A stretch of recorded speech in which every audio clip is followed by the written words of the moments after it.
आपली जी question answer series आहे त्यामधील पुढील काही क्वेश्चन आपण डिस्कस करणार आहोत. आयोगाने आत्तापर्यंत जे क्वेश्चन विचारलेले आहेत इकॉनॉमिक संदर्भात वेगवेगळ्या घटकांवरती, तर काही क्वेश्चन आपण इथे घेतलेले आहेत. त्याच्या बाबतीत आपण क्वेश्चन, त्याचे उत्तरं आणि त्याच्या संदर्भित काही गोष्टी चर्चा करणार आहोत. पहिला क्वेश्चन जो आहे तो दारिद्र्य मापनासंबंध, दारिद्र्य या घटकावरती विचारलेला जो क्वेश्चन आहे आयोगाने, दारिद्र्य मापनासंबंधातील तेंडुलकर समितीने पुढील सूचना केली. तेंडुलकर समिती अपॉइंट केली गेलेली होती, जी की 2009मध्ये साधारणपणे अपॉइंट केलेली होती. 2011-12चा त्यांनी रिपोर्ट दिलेला होता. तेंडुलकर समितीने दारिद्र्याच्या बाबतीत अभ्यास करण्यासाठी ही समिती अपॉइंट केली गेलेली होती. तर पहिलं विधान दिलेलं आहे बघा, उष्मांक आधारित दारिद्र्य रेषेच्या संकल्पनेपासून दूर जाणे.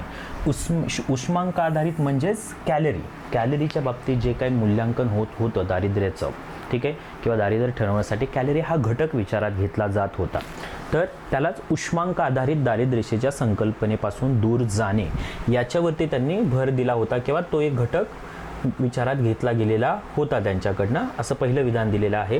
दुसरं विधान आहे, दारिद्र्याचे अंदाज मापन करण्यासाठी वेगवेगळ्या वस्तू गटांसाठी वेगवेगळे संदर्भ कालावधी विचारात घेतले.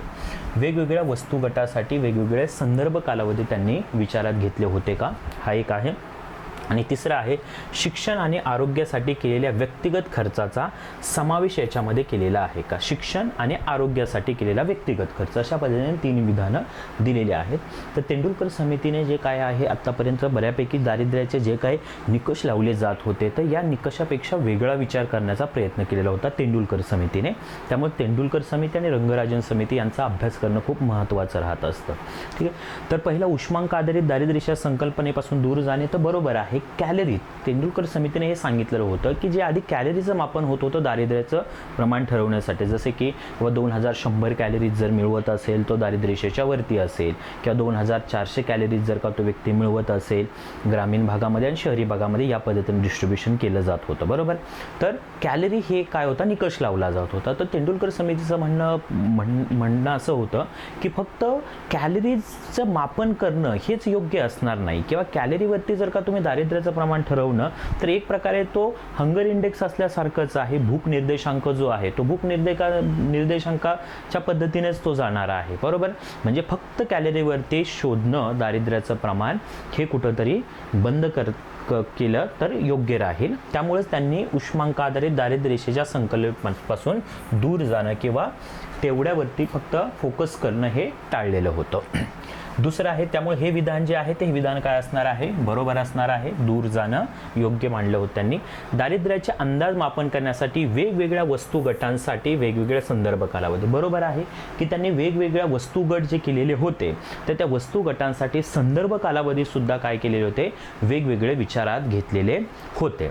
शिक्षण आणि आरोग्यासाठी केलेल्या व्यक्तिगत खर्चाचा समावेश, हे 2 घटक जे आहेत ते महत्त्वाचा भर दिलेला होता तेंडुलकर समितीने, की शिक्षण आणि आरोग्यावरती होणारा जो खर्च आहे, बरोबर, याच्यावरती सुद्धा कुठेतरी भर दिला जावा, किंवा हे 2 घटक सुद्धा दारिद्र्याचं प्रमाण मोजण्यासाठी किंवा ते कुटुंब, तो व्यक्ती दारिद्र्य रेषेखाली आहे का नाही हे ठरवण्यासाठी विचारात घेतले जावेत, असं तेंडुलकर समितीचं म्हणणं होतं. कारण काय, साधारणपणे शिक्षण आणि आरोग्य हे आधी जे काय आहे ते सरकारकडूनच खर्च केला जात असतो, त्यामुळे तो व्यक्तिगत खर्चामध्ये विचारात घेतला जाऊ नये असं कुठंतरी काही अर्थतज्ञांना वाटत होतं. परंतु तेंडुलकर समितीला हे वाटलं की शिक्षण आणि आरोग्यावरती सुद्धा वैयक्तिक खर्च लोकांचा होत आहे, त्या एखाद्या कुटुंबाकडून खर्च केला जात आहे, तर शिक्षण आणि आरोग्याचा खर्च सुद्धा विचारात घेतला जावा, जेणेकरून त्या निकषावरून समजेल की त्या व्यक्तीचा किंवा त्या कुटुंबाचा उपभोग खर्च कशा पद्धतीने असणार आहे. आणि साधारणपणे भारतामध्ये दारिद्र्य रेषा शोधण्यासाठी उपभोग खर्चाचाच विचार केला जात असतो, ठीक आहे.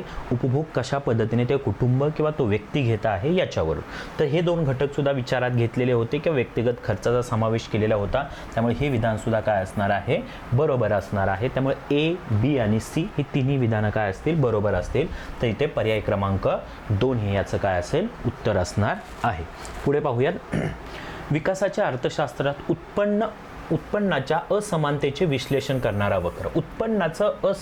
उत्पन्नाची असमानता, जे काय इनइक्वल डिस्ट्रीब्युशन असणार आहे, तर त्याच्या बाबतीत अभ्यास करणारा कोणता वक्र असेल असं विचारलेलं होतं. तर पहिलाच आहे लॉरेन्झ वक्र जो आहे, तो लॉरेन्झ वक्र जी वेल्थ डिस्ट्रीब्युशन आहे किंवा संपत्ती किंवा उत्पन्नाचं जे काय वाटप आहे तर ते असमानता शोधण्याचा प्रयत्न लॉरेन्झ वक्रमधून होत असतो. या पद्धतीने वक्र साधारणपणे तो आपण पाहिलेला असतो. तर लॉरेन्झ वक्र जो आहे तो लॉरेन्झ वक्र काय करत असतो तर उत्पन्नाच्या असमानतेचे विश्लेषण करत असतो. कुझनेट वक्र जो आहे, कुझनेट या अर्थतज्ञांनी मांडलेला होता, तो कशाच्या बाबतीत आहे तर ज्या पद्धतीने डेव्हलपमेंट होत जाते अर्थव्यवस्थेमध्ये किंवा अर्थव्यवस्था विकसित होत जाते तर त्यानुसार लोकांच्या पर कॅपिटा इन्कमवरती कशा पद्धतीने परिणाम होत असतो, पर कॅपिटा इन्कम कशी वाढत जात असते किंवा नंतर कमी होत जात असते. तर या पद्धतीने यू शेप वक्र त्यांनी काय केलेला आहे, कुझनेट यांनी मांडलेला आहे. बरोबर, या पद्धतीने सांगितलेलं आहे की जसं की पर कॅपिटा इन्कम जे असेल एखाद्याची आणि इथे इनइक्वॅलिटी. ठीक आहे, तर या पद्धतीने इनइक्वॅलिटी आणि पर कॅपिटा इन्कम, तर या बेसवरती काय केलेलं आहे तर कुझनेट यांनी हा वक्र मांडलेला आहे किंवा याच्यामधलं अभ्यास केलेला आहे. लॉरेन्झ यांनी उत्पन्नाच्या असमानतेच्या बाबतीत विचार केलेला आहे. समग्र पुरवठा वक्र काय आहे, पुरवठ्याच्या कशा पद्धतीने वक्र, पुरवठा कसा काम करत असतो अर्थव्यवस्थेमध्ये याच्यावरती भर देणारा आहे तो समग्र पुरवठा वक्र आहे. आणि फिलिप्स वक्र जो आहे तो अनएम्प्लॉयमेंट आणि इन्फ्लेशन याच्यामधले जे काही तुम्ही हे म्हणू शकता व्यस्त प्रमाण आहे तर त्याच्या बाबतीत माहिती किंवा फिलिप्स वक्र यांनी दिलेली आहे की ज्या पद्धतीने बाबा इन्फ्लेशन जसं वाढत असतं त्यानुसार अनएम्प्लॉयमेंट जे आहे ते अनएम्प्लॉयमेंट कमी होत असते किंवा अनएम्प्लॉयमेंट वाढते त्यावेळी इन्फ्लेशन काय असतं कमीचं होत असतं. तर याच्यामधील जे काही व्यस्त प्रमाण जे आहे ते व्यस्त प्रमाण फिलिप्स वक्रामध्ये मांडलेलं आहे. त्यामुळे विकासाच्या अर्थशास्त्रात उत्पन्नाच्या असमानतेचे विश्लेषण करणाऱ्या वक्राला काय बोललं जाणार आहे, लॉरेन्झ वक्र बोललं जाणार आहे. हे इथे लक्षात घ्या. पुढे भारतीय परकीय व्यापाराच्या तुटीचा संकटामागील कारण कोणती आहेत तर बरोबर आहे, परकीय व्यापार एक तर भारताचा तुटीचाच राहत असतो. बरोबर, चालू खात्यावरची तूट ही जी आहे ती भारतीय अर्थव्यवस्थेला जास्त तुटीमध्ये घेऊन जात असते. तर चालू खात्यामधल्या तुटीमध्ये सुद्धा आपण विचार केला तर जे दृश्य खातं आहे म्हणजे वस्तू व्यापार आहे, वस्तू विनिमय जो आहे तर त्याच्यामध्ये भारताला ची आयात जास्त आहे आणि निर्यात जी आहे ती निर्यात कमी आहे. त्यामुळे त्या खात्यावरती तूट दिसत असते आणि त्याचाच परिणाम पूर्ण बॅलन्स ऑफ पेमेंटवरती होत असतो, व्यवहार तोलावरती होत असतो. तर भारतीय परकीय व्यापाराच्या तुटीच्या संकटामागील कारणे, पहिलं आहे तेलाची वाढती आहेत. बरोबर आहे, भारत तेलाच्या बाबतीत दुसऱ्या देशांवरती खूप मोठ्या प्रमाणात अवलंबून आहे. खूप जास्त प्रमाणात जर आयात कुठल्या गोष्टीची होत असेल भारतामध्ये तर ती तेलाची आयात होत असते, त्यासाठी मोठ्या प्रमाणात आपल्याला खर्च होत असतो. ठीक आहे, त्यामुळे पहिलं एक कारण असणारच आहे भांडवली वस्तू आणि आधुनिक तंत्राची आयात वाढ. बरोबर आहे, भांडवली वस्तू आणि आधुनिक तंत्राची आयात वाढत आहे. भारत हा विकसनशील देश आहे. जर विकास साध्य करायचा असेल तर आधुनिक तंत्रज्ञान असणं गरजेचं आहे.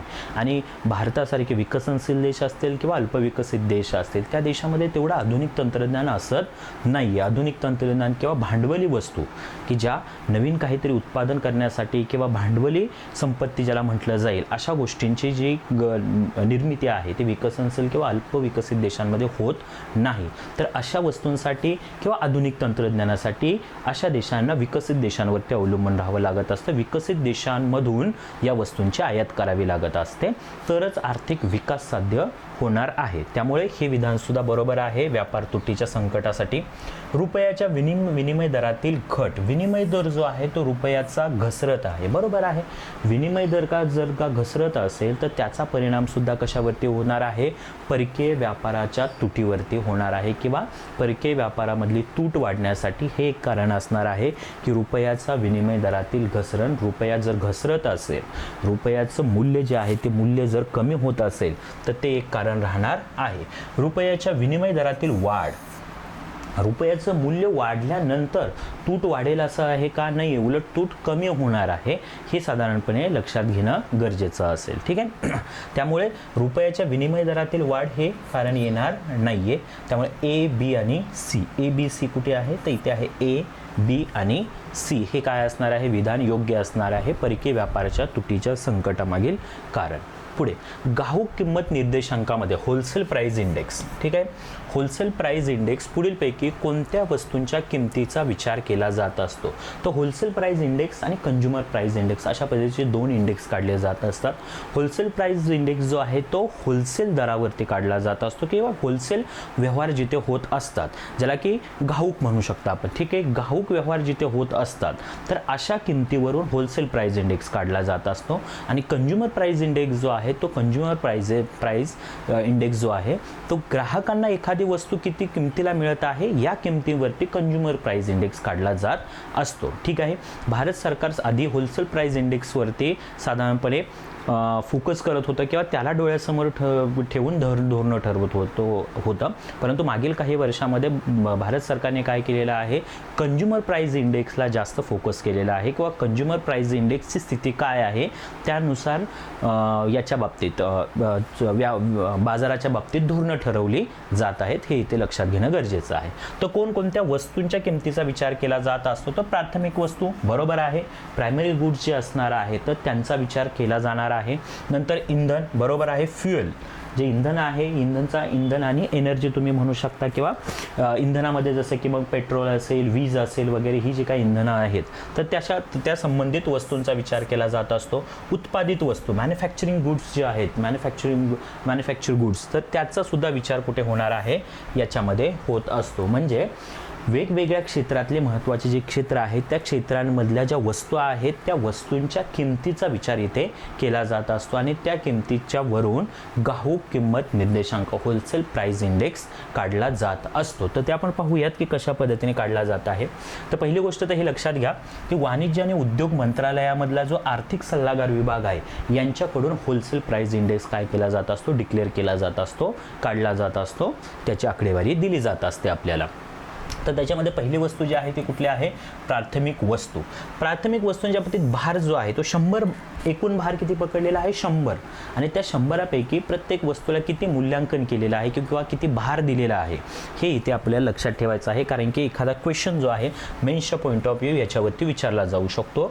तर 22.62% एवढा भार कुठल्या वस्तूंना दिलेला आहे, प्राथमिक वस्तूंना दिलेला आहे. प्राथमिक क्षेत्रातील ज्या वेगवेगळ्या वस्तू आहेत त्या वस्तूंचा इथे विचार केलेला आहे. साधारणपणे प्राथमिक क्षेत्रातील किती वस्तू घेतलेल्या आहेत विचारामध्ये, 117 वस्तूंचा विचार केलेला आहे. त्या 117 वस्तूंवरून किंवा त्या वस्तूंच्या किमतीवरून काय ठरवलं जाणार आहे की बाबा होलसेल प्राइस इंडेक्सची काय स्थिती असणार आहे, प्लस बाकीचे काही घटक. आणि नमुने किती त्याच्यामध्ये गोळा केलेले आहेत, किमतीचे 983 नमुने एवढे घेतलेले आहेत, ठीक आहे. तर भार किती आहे हा एक लक्षात ठेवा, वस्तू किती असणार आहेत या एक लक्षात ठेवण्याचा प्रयत्न करा तुम्ही, ठीक आहे. दुसरा जो आहे तो दुसरा कोणता आहे घटक, इंधन आणि ऊर्जा, ठीक आहे. इंधन आणि ऊर्जेला किती भार दिलेला आहे तर 13.15% एवढा भार दिलेला आहे. आणि त्याच्यामध्ये किती वस्तू विचारात घेतलेल्या आहेत तर 16 वस्तूंचा विचार केला गेलेला आहे इंधन आणि ऊर्जांच्या बाबतीत. आणि नमुने जे आहेत ते 442 नमुने घेतलेले आहेत. आणि तिसरा जो घटक आहे, तिसरा घटक आहे उत्पादित वस्तू, ठीक आहे. उद्योग क्षेत्रामध्ये ज्या मॅन्युफॅक्चर झालेल्या गुड्स आहेत तर त्यांचा विचार इथे केलेला आहे. उत्पादित वस्तूंना भार जो आहे तो सगळ्यात जास्त आहे, 64.23% एवढा काय आहे भार आहे. पॉईंट किती आहे हे लक्षात नाही ठेवलं तरी किंवा ते थोडंसं अवघड जाणार आहे लक्षात ठेवण्यासाठी, त्यामुळे बेसिकली काय लक्षात ठेवा, या आकडेवारी लक्षात ठेवल्या तरी चालते, जेणेकरून तुम्हाला उत्तरापर्यंत जाता येईल. 22, 13, 64 या पद्धतीने किंवा सिक्वेन्सनुसार तुम्ही लिहिलं चढता किंवा उतरता क्रम तर लक्षात ठेवायला अजून सोपं जाईल तुम्हाला, त्यामुळे तेही करू शकता तुम्ही, ठीक आहे. आणि वस्तू किती आहेत हे एक लक्षात ठेवा. उत्पादित वस्तूंना भार जास्त आहे त्यामुळे त्यांच्या वस्तूसुद्धा काय आहेत, जास्त आहेत, जास्त वस्तू विचारात घेतलेल्या आहेत. 564 एवढ्या उत्पादित वस्तू विचारात घेतलेल्या आहेत होलसेल प्राइस इंडेक्स काढण्यासाठी किंवा होलसेल प्राइस इंडेक्सचे जे समजून घेण्यासाठी. तर या पद्धतीने एकूण किती वस्तू विचारात घेतलेल्या आहेत, 697 वस्तूंचा विचार केलेला आहे. या 697 वस्तूंचा अभ्यास करून होलसेल प्राइस इंडेक्स काढला जाणार आहे, ठीक आहे. तर याच्यामध्ये काही कन्सेप्ट आहेत त्या बघूयात. पहिलं ते आहे headline inflation wholesale price index अशा पद्धतीने आहे.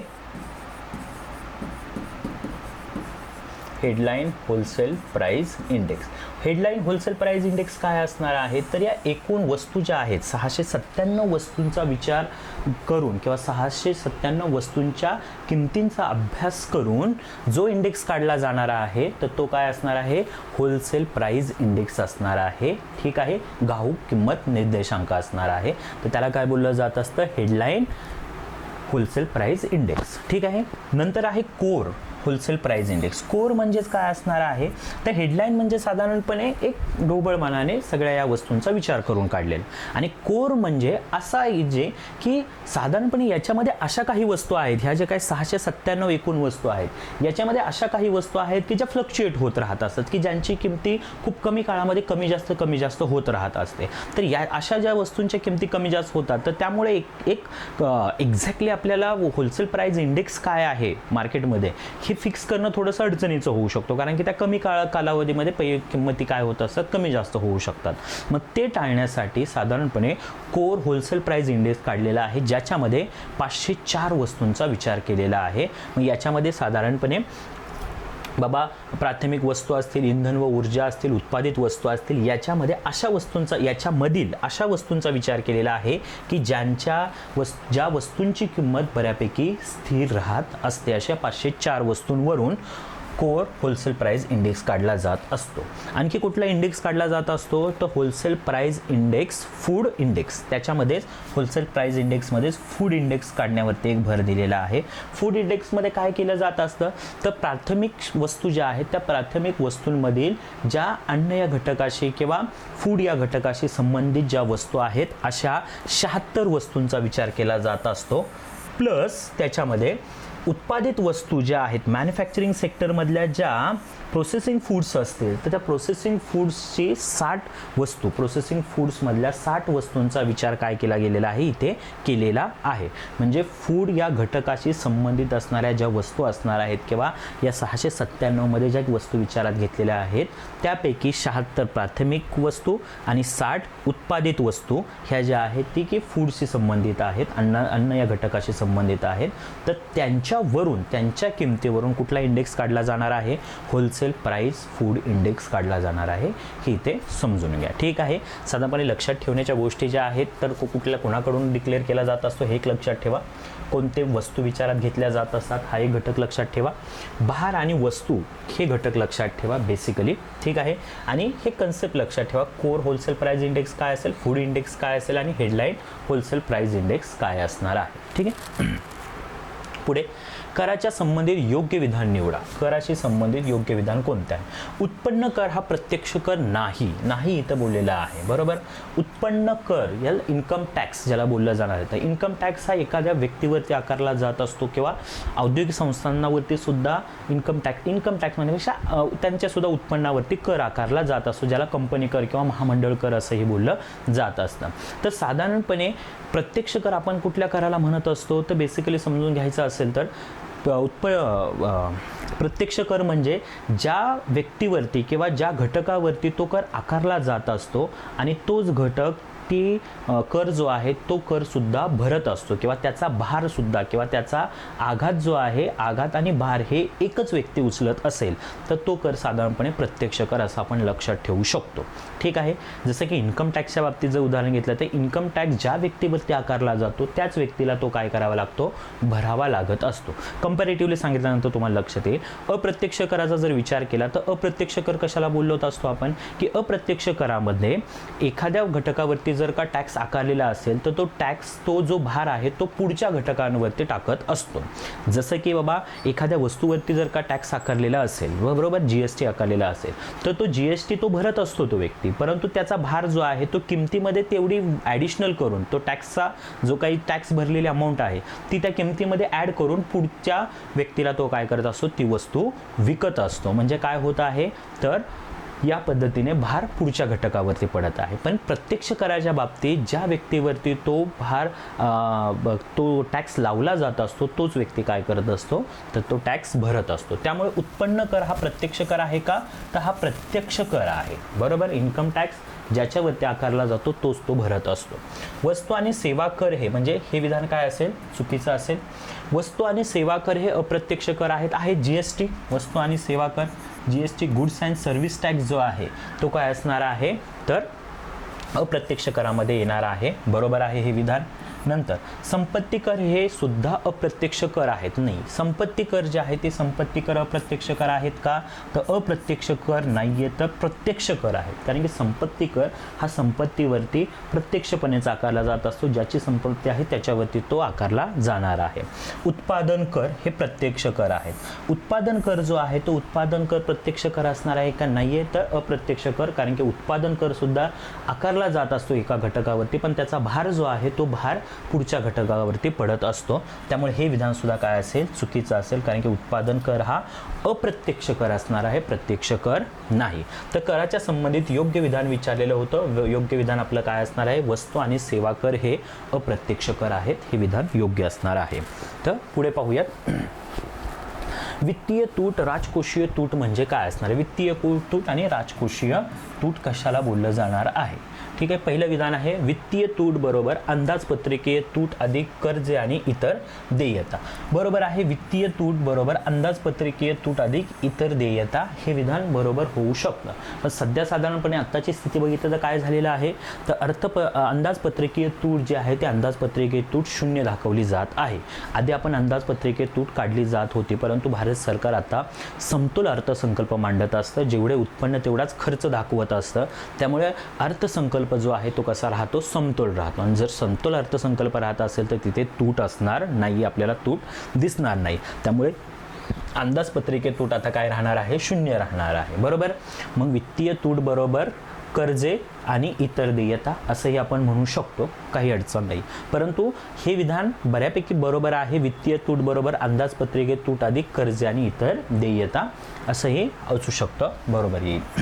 वित्तीय तूट बरोबर एकूण प्राप्ती वजा एकूण खर्च. नाही, वित्तीय तूट असणार आहे का, तर एकूण प्राप्ती म्हणजे एकूण येणं आणि एकूण खर्च याच्यामधली जी तूट असणार आहे ती काय म्हणू शकतो आपण, तर त्यालाच अंदाजपत्रकीय तूट किंवा अर्थसंकल्पीय तूट म्हणू शकतो.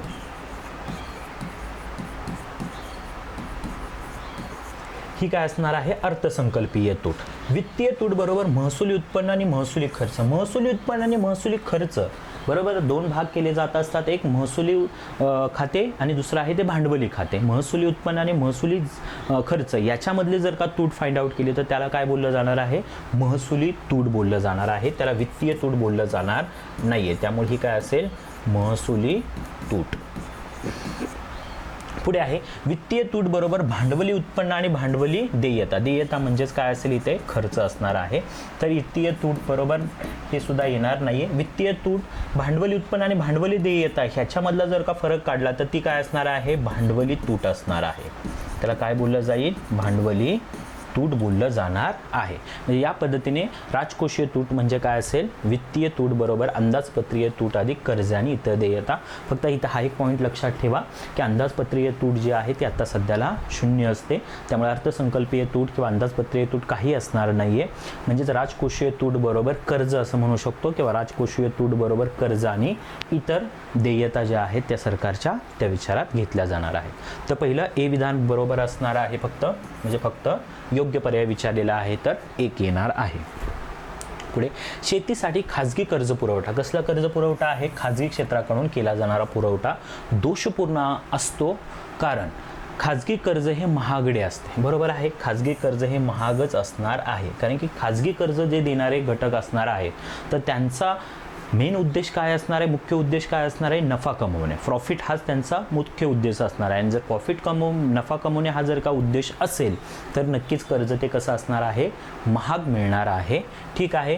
तसे जमिनीच्या उत्पादकतेशी याचा संबंध नसतो. बरोबर आहे, जमिनीच्या उत्पादकतेबरोबर त्यांनी कंपॅरिझन केलेलं नसते की इथं जमीन जास्त उत्पन्न देणारे आहे तर जास्त कर्ज दिलं जाईल, उत्पन्न कमी देणार आहे म्हणून कमी कर्ज दिलं जाईल. बरोबर, किंवा तो घटक जास्त विचारात घेतला जाणार नाहीये. जमिनीच्या उत्पादकतेशी याचा संबंध नसतो किंवा उत्पादकतेनुसार विचार केला जात नाही, तर ते महागडच दिलं जात असतं. शेतीच्या सुधारणांसाठी खाजगी कर्ज उपलब्ध होत नाही.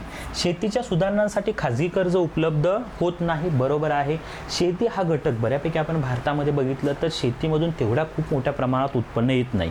GDPच्या बाबतीत जरी बघितलं, GDPमध्ये जी शेतीची हिस्सेदारी आहे ती दिवसेंदिवस काय होत चाललेली आहे, कमी होत चाललेली आहे. बरोबर, आत्ता साधारणपणे 13-14% आसपास राष्ट्रीय उत्पन्नामध्ये हिस्सेदारी जी आहे ती शेतीची आहे, त्या मानाने कमी आहे. जी बरोबर आधी जी काही जास्त होती ती कमी होत चाललेली आहे. म्हणजे उत्पादन क्षमता किंवा उत्पादन जे आहे शेतीमधून येणारं कमी आहे आणि उत्पादन कमी असल्यामुळे शेतीच्या सुधारणांसाठी खाजगी लोक किंवा खाजगी घटक कर्ज देण्यासाठी तेवढे तयार नसतात किंवा त्यांची मानसिकता तशी नसते की शेतीसाठी आपल्याला कर्ज उपलब्ध करून द्यायचं आहे. कारण की त्यांना मॅन्युफॅक्चरिंग सेक्टर असेल किंवा सर्व्हिस सेक्टर असेल की ज्या सेक्टरमध्ये खूप चांगल्या प्रमाणात ग्रोथ आहे, तर तिथून प्रॉफिट त्यांना जास्त मिळू शकतं कर्ज दिलं तर. त्यामुळे ते शेतीसाठी कर्ज देण्यासाठी थोडेसे उत्सुक असत नाहीत. ठीक आहे. त्यामुळे शेतीच्या सुधारणांसाठी खाजगी कर्ज उपलब्ध होत नाही. बरोबर आहे. यांचा नफा हाच आधार असल्याने यातून शोषण होते. बरोबर आहे. खाजगी कर्ज देणारे जे व्यक्ती आहेत त्यांचा मुख्य उद्देश नफा कमवणे हा असणार आहे. बरोबर. त्यांना काही समाज कल्याण असं काही उद्देशाने ते काम करत नाहीत. बरोबर. तर नफा कमवणे हा जर का उद्देश असेल तर याच्यातून ते काय करणार आहेत, शोषण करण्यावरतीच भर देणार आहेत. त्यामुळे हे विधानसुद्धा बरोबर येऊ शकतं. तर शेतीसाठी खाजगी कर्ज पुरवठा दोषपूर्ण असतो. कारण काय आहे तर ABC योग्य आहे. काय असणार आहे तर हे तिसरं पर्याय जो आहे तो योग्य असणार आहे. पुढे आर्थिक विकासाच्या प्रक्रियेत खालीपैकी कोणते साधन वित्तीय धोरणाचे नाही. वित्तीय धोरणाचे साधन विचारले. वित्तीय धोरण यालाच राजकोषीय धोरण असेही म्हणू शकता तुम्ही. बरोबर. दोन प्रकारची मुख्य धोरणं जेव्हा धोरणं विचारला घेतली जात असतात तेव्हा ते दोन धोरणं आपल्या डोळ्यासमोर यायला पाहिजेत. एक चलनविषयक धोरण आणि दुसरं राजकोषीय धोरण. चलनविषयक धोरण जे रिझर्व्ह बँक ऑफ इंडियाकडून त्या धोरणाचं काम पाहिलं जात असतं किंवा ते धोरण राबवलं जात असतं आणि राजकोषीय धोरण जे आहे ते सरकारकडून राबवलं जात असतं. ठीक आहे. तर याची प्रत्येकाची आपापली साधनं आहेत आणि त्या साधनांचा वापर करून अर्थव्यवस्था स्थिर ठेवण्यासाठी, अर्थव्यवस्थेचा विकास दर वाढवण्यासाठी किंवा विकसित करण्यासाठी काम केलं जात असतं. तर आर्थिक विकासाच्या प्रक्रियेत खालीपैकी कोणते साधन वित्तीय धोरणाचे नाही. शासकीय खर्च. बरोबर आहे. शासकीय खर्च हा वित्तीय धोरणाचं एक साधन आहे. कर आकारणी. बरोबर आहे. कर आकारणी सुद्धा एक साधन आहे. शासकीय खर्च म्हणजे काय, सरकार या साधनाच्या मार्फत अर्थव्यवस्थेमध्ये जास्तीचा खर्च करून अर्थव्यवस्थेमध्ये क्रयशक्ती वाढवण्याचं काम करत असतं. त्या एक साधनाचा वापर करून. कुठल्या, शासकीय खर्च. या कर आकारणी करून काय करत असतं तर अर्थव्यवस्था समतोल ठेवण्याचं, अर्थव्यवस्थेमधील एक विषमता कमी करण्याचं किंवा क्रयशक्ती ज्या लोकांची उत्पन्न जास्त आहे त्या लोकांकडील उत्पन्न काढून घेऊन ज्या लोकांना पैशाची गरज आहे किंवा विकासासाठी, पायाभूत सुविधांच्या विकासासाठी तो पैसा वापरला जात असतो. म्हणजे कर हे एक साधन आहे की ज्याचा वापर करून अर्थव्यवस्था स्थिर ठेवण्यासाठी, विकसित करण्यासाठी काम केलं जात असतं. म्हणजे कर आकारणी हे एक साधन. बरोबर आहे. पतनियंत्रण धोरण. पतनियंत्रण, क्रेडिट क्रिएशन किंवा क्रेडिट कंट्रोल जे आहे तर हे साधन जे आहे ते कुणाकडून वापरलं जात असतं तर हे चलनविषयक धोरणाचा भाग आहे किंवा चलनविषयक धोरणाचं साधन आहे की जे रिझर्व्ह बँक ऑफ इंडियाकडून वापरून अर्थव्यवस्थेमध्ये पैशाचं जे काय आहे सप्लाय ज्याला म्हणू शकतो, पुरवठा आणि पैशाची मागणी याच्यावरती नियंत्रण ठेवलं जात असतं. तर पतनियंत्रण हे जे आहे ते कशाचं आहे, चलनविषयक धोरणाचे साधन आहे. ठीक आहे. समतोल अंदाजपत्रक. समतोल अंदाजपत्रक मांडणे हे सुद्धा एक घटक कशाचा भाग असणार आहे, वित्तीय धोरणाचा किंवा राजकोषीय धोरणाचा भाग असणार आहे. तर तीन प्रकारचे अर्थसंकल्प मांडले जात असतात. समतोल अर्थसंकल्प, तर सिल्कीचा अर्थसंकल्प. बरोबर. आणि तुटीचा अर्थसंकल्प. तर समतोल अर्थसंकल्पामध्ये काय असणार आहे, एकूण उत्पन्न आणि खर्च सारखेच असणार आहेत. बरोबर. तुटीच्या अर्थसंकल्पामध्ये खर्च जास्त असेल आणि उत्पन्न कमी असेल आणि जो सिल्कीचा अर्थसंकल्प असणार आहे त्याच्यामध्ये उत्पन्न जास्त असेल आणि खर्च कमी असणार आहे. अशा पद्धतीचे हे अर्थसंकल्प होणार आहे. तर तो सुद्धा कशाचा भाग असणार आहे, वित्तीय धोरणाचा असणार आहे. त्यामुळे इथे नाही हा विचारलेला आहे. तर कोणता घटक नाही आहे तर पतनियंत्रण हा काय असणार नाही आहे, याचा घटक असणार नाही आहे, हे लक्षात घ्या. ठीक आहे. पुढे खालीलपैकी कोणत्या समितीने प्राधान्य क्षेत्रासाठी कर्ज, प्राधान्य क्षेत्र, ठीक आहे, कर्ज पुरवठा 40% 10% कमी करण्याची शिफारस केलेली होती. ठीक आहे. तर प्रायोरिटी सेक्टर जे असणार आहेत की ज्या घटकांना पैसा उपलब्ध होणं गरजेचं आहे त्या घटकांचा विकास होणं गरजेचं आहे, अशी क्षेत्र काही सरकार तयार केलेले आहेत, अग्रक्रम क्षेत्र ज्याला बोललं जात असतं. तर त्या क्षेत्रांना कर्ज पुरवठा जो आहे तो कर्ज पुरवठा चांगल्या प्रमाणात होणं किंवा बँकांवरती ते बंधन टाकलेलं असतं की एवढ्या प्रमाणात 40% एवढं काय केलं पाहिजे तर तुम्ही प्रायोरिटी सेक्टरला तुमचं कर्ज पुरवठा झालाच पाहिजे. परंतु कोणत्या समितीने असं सांगितलेलं होतं की 40%वरून तो 10%वर कमी करण्याची शिफारस केलेली होती, तर ती आहे ते नरसिंहन समितीनं केलेली होती. हे लक्षात घ्या की नरसिंहन समितीने हे बेसिकली सांगितलेलं होतं की 40% एवढा कर्ज पुरवठा केल्यामुळे त्याचे निगेटिव्ह इम्पॅक्ट होतील किंवा 10% हे एक पर्सेंटेज योग्य असणार आहे अग्रक्रम क्षेत्राला कर्ज पुरवठा करण्याच्या बाबतीत. वॅगनरचा नियम कशाशी संबंधित आहे, तर वॅगनर यांनी जो नियम मांडलेला आहे तो आहे सार्वजनिक खर्चाशी संबंधित आहे. जागतिक सार्वजनिक खर्च या घटकाशी संबंधित. जागतिकीकरण म्हणजे काय असतं, आता सध्याला आपण बघितलं तर जगामध्ये सर्व अर्थव्यवस्था ज्या आहेत त्या अर्थव्यवस्था सगळ्या स्तरावरती एक जागतिकीकरण झालेलं आहे. म्हणजे प्रत्येक अर्थव्यवस्था एकमेकांमध्ये काय झालेल्या आहेत, व्यापार लेनदेन मार्गाने गुंतलेल्या आहेत. बरोबर, म्हणजे सगळी जगच एक बाजारपेठ झालेली आहे आणि त्या बाजारपेठेमध्ये व्यवहार चालत असतात. खाजगीकरण म्हणजेच काय आहे, तर खाजगी उद्योगांना, खाजगी क्षेत्राला जास्त प्राधान्य देणं, खाजगी क्षेत्रांच्या विकासासाठी त्या बाबतीत तशी धोरणं राबवणं. ठीक आहे, म्हणजे खाजगी क्षेत्राचं महत्त्व वाढत चाललेलं आहे. नंतर विदेशी व्यापार. विदेशी व्यापार तर आयात निर्यात वस्तूंमध्ये दोन देशांमध्ये जेव्हा व्यापार होत असतो तर तो व्यापार कसा असणार आहे, विदेशी व्यापार.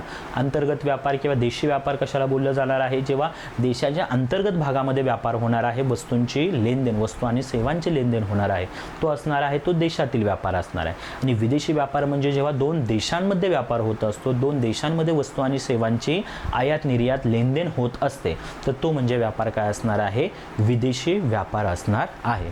तर वॅगनरचा नियम कशाशी संबंधित असणार आहे, सार्वजनिक खर्चाशी. जो सार्वजनिक खर्च केला जात असतो तर त्या बाबतीत नियम जो आहे तो वॅगनर यांनी मांडलेला होता. हे लक्षात ठेव.